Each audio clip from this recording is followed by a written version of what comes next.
Elliot Jackson is in the building. Elliot says, tardy on a Tuesday, shaking my head, haha, but question.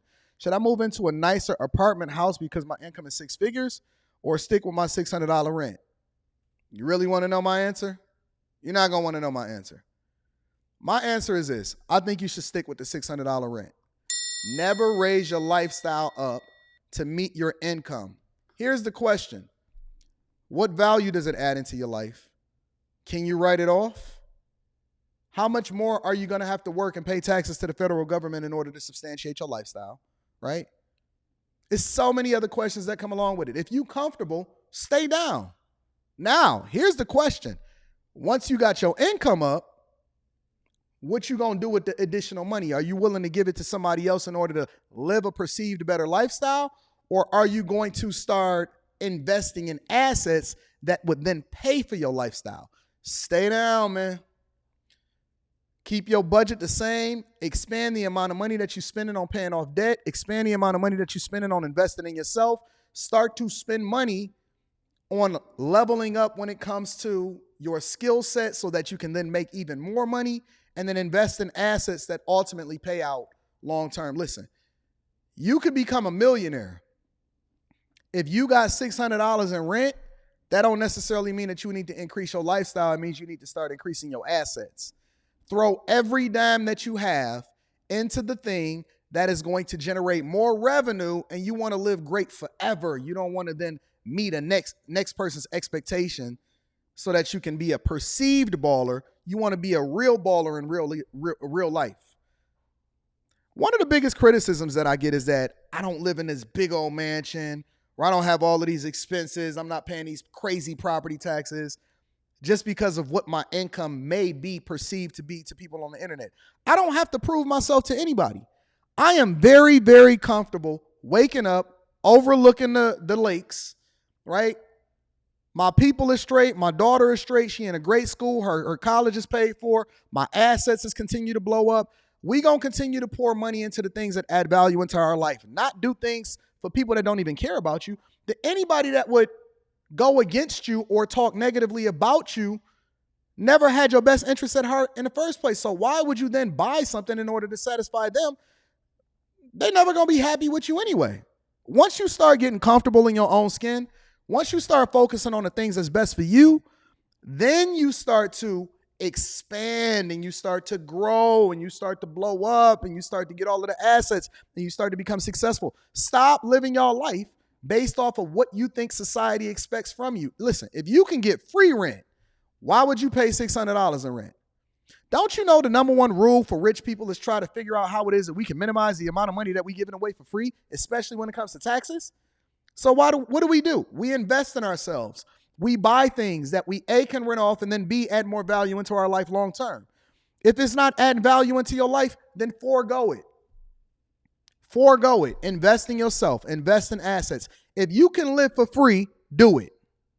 If you can live for free, I don't care what you're worth. If you can minimize your personal expenses, not your business expenses, that then add more value into your life.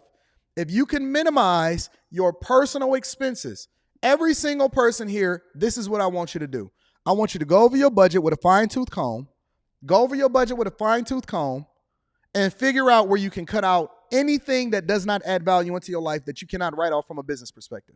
If you're not a part of the Patreon, if you have not never had these conversations, if you're not a part of the Discord, the link to join the Patreon is in the description. We got a whole tribe, thousands and thousands of people that have this conversation on a regular basis. We do live streams. Matter of fact, I might do a live stream this weekend. I don't know. It depends on if I got to do an interview this weekend. But my point is this. Go through your budget with a fine-tooth comb. Forget the cars. Forget the clothes. Forget everything. Go through your budget with a fine-tooth comb and figure out where the holes are. If you're overspending on living, then figure out how you can minimize that. Maybe you need to get a roommate. Maybe you need to go ahead and forego that and figure out when your lease is up how you can move back into the house with your friends or your parents. Or maybe you need to not leave your relationship and stay home so that you can minimize the expenses that's going to come along with whatever it is that you have to go and live this free life. You buying a place so somebody can come in and bust you down. That's all you're doing. If you can minimize your expenses, if you live in a city where you can live, work, and play all in the same area, why do you need a car? Why do you want to pay the maintenance? Why you want to pay the car insurance? Why you want to pay the gas? Why you want to pay storage fees? Why you want to pay parking fees? Why you want to pay the interest rates on car notes and cars on a depreciating asset? If you cannot justify it from a business perspective, then walk away from it. Let me say it again for the people in the back. If you cannot justify it from a business expense, and let me put up the question again. The question was, tardy on a Tuesday, shaking my head, haha, but question, should I move into a nicer apartment/house because my income is six figures or stick with my $600 rent? Let me tell you something. You know why? You know why we put phrases on things? For the longest, how long has six figures been the mythical number that we need to hit in order for us to really be getting it and balling? How many times have we seen people on street interviews say stuff like, I want a man with six figures? How many times do we need to validate ourselves by thinking that we hit a number that then justifies the fact that we can go out and spend money recklessly and not continue to pour into our assets? It's a marketing term determined to keep you a consumer and to keep you broke by spending your way to success on things that do not add value into your life. It's the whole idea why you say I need to check somebody's credit score. It's the whole idea behind why you say, I want somebody with a good credit score. Why do you want somebody with a good credit score? What does that do for you? Does it change your living arrangement? Are you looking to upgrade? You can buy a better car. Go get you a BMW. I get it. You're not really living for yourself. You living for the Joneses. You trying to impress people instead of being able to justify it from a business expense. I was talking to Fi Brown yesterday. Shout out to Fi Brown. I see you in the chat, big dog. I was talking to Fi Brown yesterday, and we was going over on a coaching call, right? We going through, and he's like, Anton, this thing that you gave me, I'm not going to tell y'all what I gave him. He said, this thing that you gave me on our last coaching call, and he can tell you in the chat, he said, this thing you gave me in my last coaching call was a game changer. Every single time you talk to me, it seemed like my net worth go up. And then my ability to be able to look at everything from a business perspective changes dramatically, right? And so we had to naturally take the next step. Because I said, okay, so now that we got this, and this done, one of the things that I gave him is the ability to be able to go through and look at all of his business expenses and his regular expenses with a fine-tooth comb, with a certain software that I use, and the bag chasers know what I use, but a certain software that I use in order to go through and look at my bookkeeping in order to also look at where it is that I'm projected to be at for the rest of the year. I said, pay attention to that. Projection. Fi Brown, projection. He said, what do you mean projection? I said, listen, once you get past the space where you're now depending on your regular income in order to maintain a lifestyle, and you minimize your expenses, and you also got your businesses popping, and your bookkeeping is right, and you can then look at your reports, you can start to project out what it is that you're going to make for the rest of the year. He said, well, what does that mean? I said, now you can start to look at it like rich people. Listen, y'all need to pay attention because this is the Millionaire Morning Show, and ain't nobody going to have this conversation with you and add this much value into your life. Bookkeep this, save it for watch later, send it to your friends and family. I'm giving you the game. I didn't even know I would be having this conversation until somebody asked this question. He said, projection. He said, break it down for me a little bit more. I said, okay, I'll tell you what. Now that we got our bookkeeping in order, and now that we understand how we looking at every single thing from a business perspective, now that we understand the amount of time that we're putting into each business so that we can do a cost-benefit analysis, which basically breaks down where you need to spend more time and what business you need to get rid of in order to add much value and increase your assets and your net worth more, now we can start to look at projections, right? He said, all right, teach me what projections mean. This is what I was talking to. Fi Brown is in the chat right now. He can tell you. Game changer. He said, okay, how do I start to look at things based off of projection? I said, all right, so let's use a blanket statement. Let's say I'm making $1 million a year, or I'm going to generate $1 million a year for this particular business. He said, okay. I said, now how much in taxes am I going to have to pay? We went through the numbers. I said, okay, so that means now based off of the projections that I have, I understand where it is that I need to get rid of the money so that I can minimize the amount of money that I have to get over to the federal government legally. When you jump on an analyst call, and this is one of the reasons why you guys need to understand how money works. You need to understand how business works. When you jump on an analyst call, right? When you look at whatever the profitability of a company is for that particular quarter, it doesn't matter what company it is. It could be Apple, it could be Netflix, it could be Nvidia, It could be Ford Motor Company. It could be Tesla. They're projecting what they're going to make for that particular year, fiscal year, and quarter. And then they're revising the numbers depending on whatever the business circumstances change. But largely, they're able to predict what it is that they're going to make based off of what they're forecasting. The analysts then come back. Come on, I'm going to need y'all to pay attention. The analysts then come back and they compare it to what it is that they think that the company is going to hit, and then whether or not they hit those numbers, exceed those numbers, or they fall significantly short, and then they're trying to understand the factors that come along with it. Was it a recall? Did consumer spending change? Was debt obligations? Did you have subprime loans that then hit your business too much, right?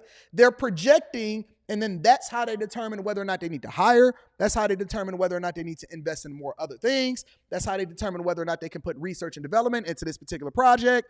That's how they determine whether or not they can create budgets for different parts of the business. That's how they determine whether or not they want to hire certain people for certain salaries. That's how they determine whether or not they want to invest in their company or their employees, or how much they're going to do stock buybacks for. The projections are the things from a business perspective that then determine whether or not they can do A, B, C, D, E, F, and G. So here's the question that you need to ask yourself.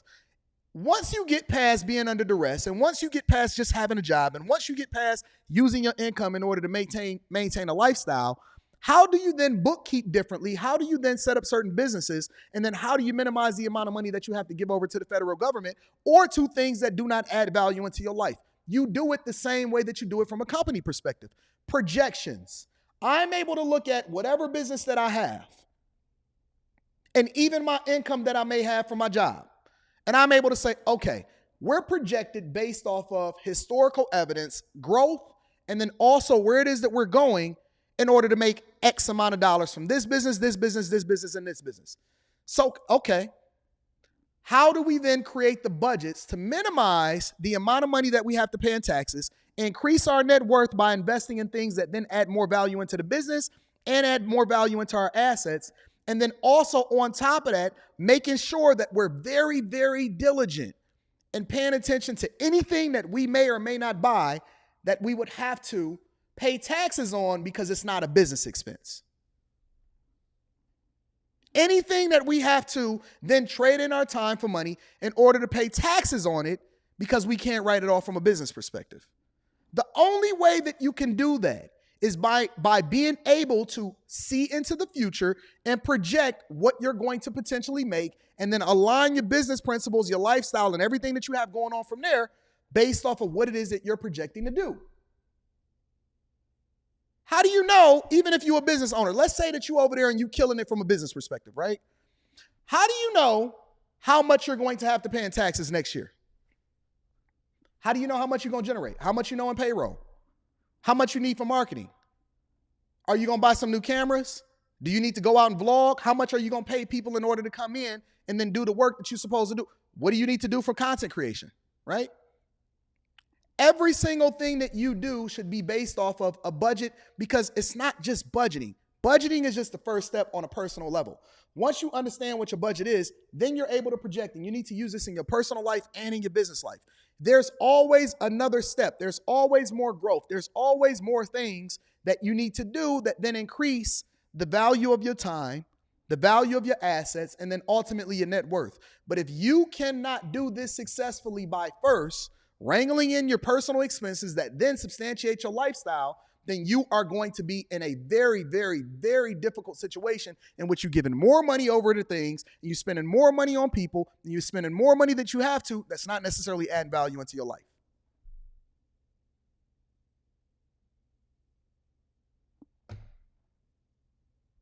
Is this too much for y'all? Is this too much for y'all? Are we going a little bit too deep, or do we need to go back into basic level conversation? Because these are the type of conversations that we have in the Bag Chasers and on the Patreon. When we go to the meetups, I'm going to see y'all on November 4th in DC. These are the type of conversations that we have. These are the type of fireside chats that I want to have with y'all. I want to show y'all what it means to be successfully married, how to be in good business relationships, how to network effectively, how do you project out in order to be more successful, what is the business fundamentals that you need before we start to get into business principles in order to make sure that you're successful. What software are you using in order to project out how it is that you're supposed to be budgeting from a family perspective? And what businesses do you have that also substantiate your lifestyle? When you go over into another place, you planning a family vacation. It's a little bit different from me. My girl worked for me. I need her in order to go and take care of business in another state. Meaning that when I book business trips and I book my flight and her flight, and then we got to go and stay in a hotel or Airbnb, and then we got to go and get a rental car, and we got to go and take care of business over there. You going there over there to party. We're going over there to take care of business. We then may have a little bit of fun while we out there, but the expenses is a little bit different because I can justify it from a business perspective because we out there to take care of business. And we can project that and bake that into our business budget in order to make sure that we prevent ourselves from giving additional money legally over into the federal government that we cannot justify. The first thing you have to do on a very basic fundamental level, stop skipping steps. The very first thing that you have to do on a fundamental level is make sure that you minimize your personal expenses instead of trying to use your income to justify a lifestyle for people that don't care anything about you. Stop worrying about what everybody else think. If you can live for free, if you can live for $600, if you can live for $700, stay down. Stay down. It ain't no pride in giving money over into people that don't care nothing about you. To prove it for who? For what? So you can create an Instagram picture and then they gonna talk about you anyway and they still ain't gonna care nothing about you? Stay down. Stay focused. Make sure you tap into the Patreon. Link is in the description as well as pinned to the top of the chat. That was a phenomenal question, Elliot.